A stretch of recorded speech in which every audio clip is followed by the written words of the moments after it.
If you're currently struggling with FPS drops in Fortnite or your game just crashes randomly, I'm about to show you exactly how to fix this. These are some of the best validated steps which are going to help you to fix your Fortnite from crashing in Season 4. But as always guys, whenever you apply some steps from the internet, always make sure to create a restore point on your Windows. This is super important just in case so that you're safe. Without any further ado, please also consider subscribing afterwards guys, since we're on the road to 150k, and now let's go. In the first place guys, what we actually want to do is basically disable the game bar presence rider. There's actually tons of research on the internet about this, that people actually notice a lot more stutter with this still being enabled. And the tricky part about this is, you probably all know the game bar, which is built into your Windows, right? It actually has a secondary process which is called the game bar presence rider. And this exit is 24/7 sending packets and receiving packets while you're actually playing games, which provenly causes stutter for a ton of people. You can do some research on the internet and you're gonna find countless articles of people talking about this since years, that it's actually causing, especially on Windows 11, huge stutter in all games basically. So I'm of course about to show you how you can disable this service, because you don't really need it. In the first place, you want to go into your desktop and open up your Windows File Explorer. Then you're gonna go into local C and find directly here the Windows folder. Open it up.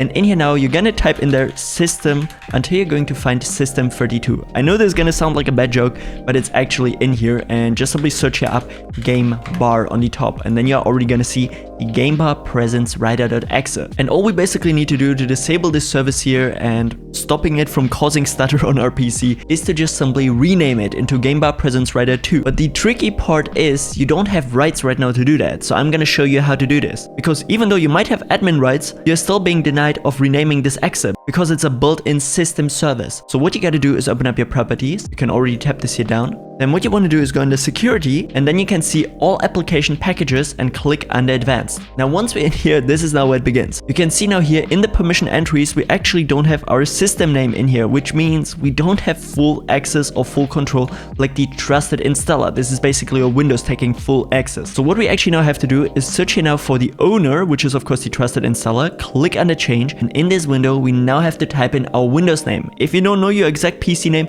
don't worry, just simply press tab, and then you can see here your profile, right click onto it and change account settings, and it's going to tell you exactly how your profile is named. For me, it's just simply the stripes, so I'm gonna put it in here, check for names, and then you can see my PC is in here, and click under OK. Now I gave myself the owner rights. This is important guys. Now all you gotta do is click under apply. You can see now here it's gonna change over, click OK. And after we're done with that, we're gonna click again under advanced guys, and now you can see we actually can change the permission. We now have full control and access. So what we want to do is click onto it, click under add real quick, select a principal, and make sure to put in here now again your name, you know, like your PC name. For me again, the stripes, check, edit in here, and make sure to check full control guys, super important. Then we're gonna click under OK, and you can now see here that my PC is on the bottom of the list, and I actually have full on permission of editing this file. Amazing, that's exactly what we needed. So we're gonna click again under apply, and yes, and OK. And now for the last time, we're gonna click again under advanced, and now what we want to do is give the ownership again back to our Windows, but we are still in the list, so we can also edit it ourselves. And for that, all we gotta do is again go here under owner, change it, and make sure to put in TrustedInstaller. But the problem is, if you right now just simply put in TrustedInstaller, it's not going to work, you know, it's going to give you an error. So what you want to do instead guys is actually type in here NT, then space, service, and you're going to put this little slash icon here, and then TrustedInstaller. I'm gonna put this comment here as well in the video description, so you don't have to figure it out yourself. Click under change name, and then you can see TrustedInstaller, click under OK. And we just gave the rights back to our Windows, but we are still in the list. This is exactly what we want to have guys. You can see full control for our Windows and full control for our specific Windows profile. Click under apply and OK, and then you already can see here everything is set up as it should be, and we're gonna click under OK. And now once we go back into the folder where we originally found it, you know, the system32 folder, we can now see the game bar presence rider.exe, and just simply rename it to something like rider2.exe, just so the service is renamed. Click under OK and apply. And now once we go back into the system32 folder, let me just go back here. You have to actually tap out of it to see it.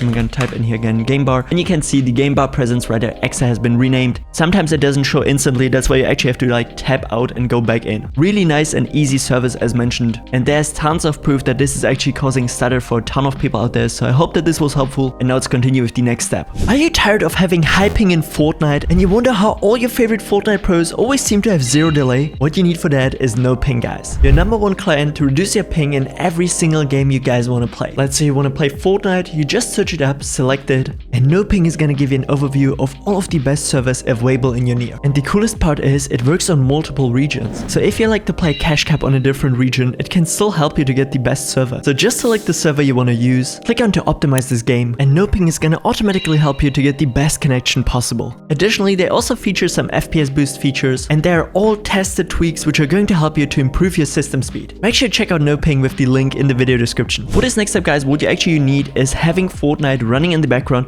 because we need to see the exe actively in the task manager while still being able to, of course, proceed on our PC. So what you have to do is just go into your settings and put it on windowed mode. That's all you gotta do for this step. And then we're gonna open up our task manager. Then once you're in here, of course, usually you have like all these processes, right?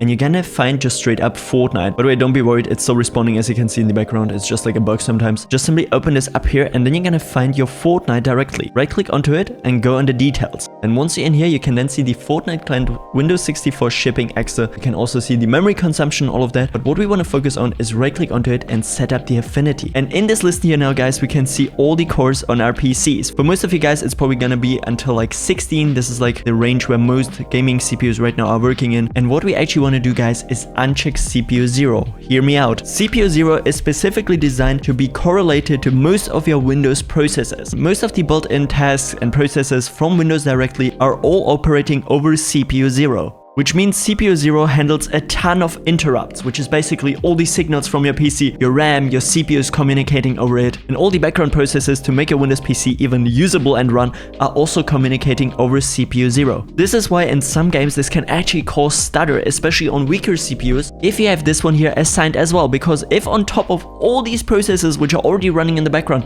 now a game like Fortnite is also asking for interrupts, because it of course also wants memory management and all of that, you actually want to uncheck CPU 0. That way your Fortnite is going to use all the other cores and not the one which is already overloaded with all these system tasks. So all you got to do then is going to actually hop into Fortnite real quick, guys, so I can show you the results. So let me just switch this here to full screen. And there it is, guys. We're getting 1000 FPS in the battle bus already. No matter where I'm looking, here in like 1.2K, I don't know, yeah, 1.3K, something like that. Super smooth, no stutter even while looking around. Like, guys, look at this, yeah? I can do full on spins, no stutter. So even while gliding in here, 700 FPS, absolutely beautiful.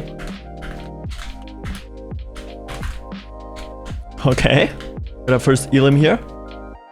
Come here, bro, come on, don't run.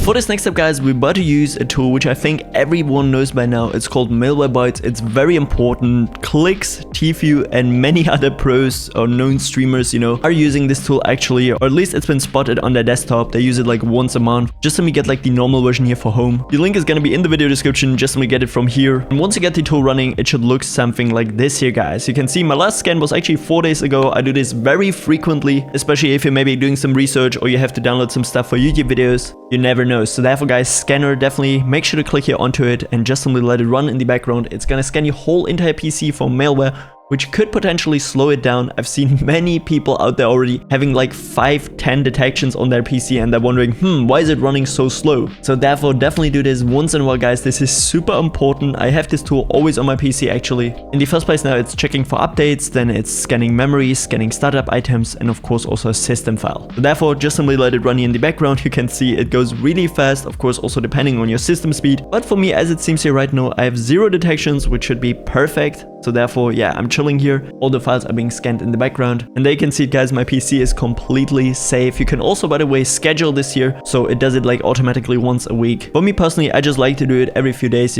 just to be sure that there's nothing on my PC. I don't want to damage my GPU, CPU, Like I've even had a friend whose GPU got destroyed because of something like that. So therefore, you want to be super careful. Click on done here and you're good to go. For me personally, I just keep it on my PC, but you can of course also uninstall it now. What many people keep forgetting, not only actually that GPU and CPU drivers can cause stutter, but there's also a whole bunch of other drivers on your PC which you should keep up to date. What we're going to use for this, guys, is Snappy Driver Installer Origin version 1.13.4. Link to it as well in the video description. Just when we click onto it and it's gonna download automatically, and then you're gonna have it on your PC. You can see this how it looks like. You need WinRAR or 7-zip or something to open it up, and then once you got it, this is how it should look like. All you gotta do is open up a new folder on your desktop and then just simply put all of these files in here. And then once you got it, you don't actually want to click onto the exit, guys. This is completely wrong. Many people make this mistake. You actually want to click on the SDIO Autobed file, right click onto it and run it as admin. Then you can see the tool is opening up. You want to click on accept real quick, of course allow the firewall as well, and then once this new window here pops up, you want to click on the download indexes only. You don't want to download all the driver packs,